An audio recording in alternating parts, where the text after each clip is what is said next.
What's a wrong way then, or a wrong general approach to saying, hey, you're supposed to be obeying the Bible? Yeah.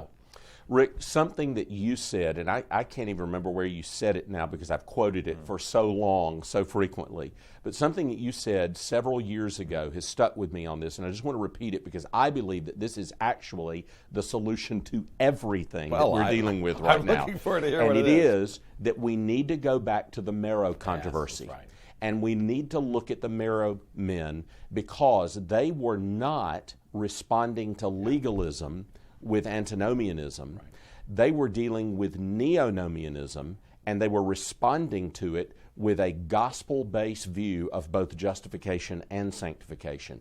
And so in so many ways, the Marrow men can help us in the discussion we're having right now. My statement is we always want to make sure we're on the right side of the Marrow controversy. And I quoted that at Twin Lakes this last year as part of my sanctification lecture, that exact quote, because I think that is precisely right. We want to start there because if we do that, it will enable us to learn how to call our people to obedience in a way that flows out of the gospel, grace, and union with Christ. Now, what were the Marrow men responding to? What were they reacting against? Right. They were responding to moralism. Moralism had been creeping into the Scottish Presbyterian churches, they would say Church of Scotland, in the early 18th century as the Enlightenment began to develop and encroach upon the pulpits of the Church of Scotland.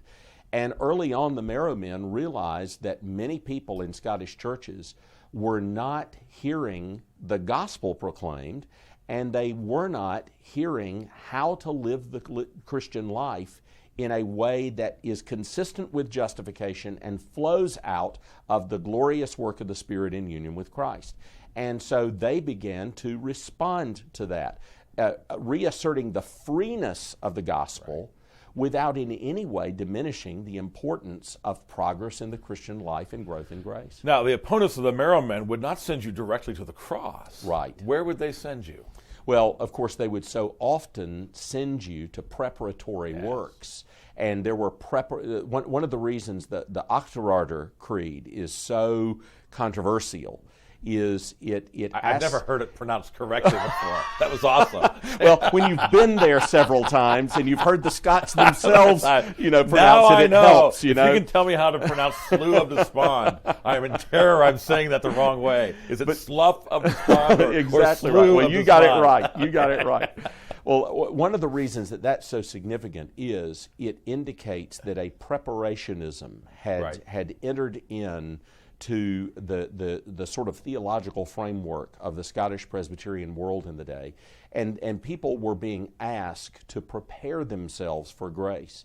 And there is no preparation that we can do in ourselves or for ourselves. We simply need to throw ourselves on the mercy of God by faith, go to the cross by the gospel, and then the Holy Spirit begins to do the work that we need in order to grow in grace. We start with Christ. We go straight to Him. Right. Now, bringing it back to our question then, how does that tell us the wrong way of teaching obedience then? What's the gist of that now? Right. Well, first of all, when somebody comes in struggling with sin, very often anybody who believes in obedience is parodied by saying that our response is simply going to be, well, stop sinning and start obeying. Well, a wise Reformed pastor has a whole lot more in his utility belt than stop sinning and start obeying. Because we understand there are reasons why people struggle with obedience, and they're rooted in the desires. And that's why sanctification is so hard, because you're trying to root through desires that have been warped by the fall and by your own sin. And those things are not easily rooted out. Some of them take a long, long time.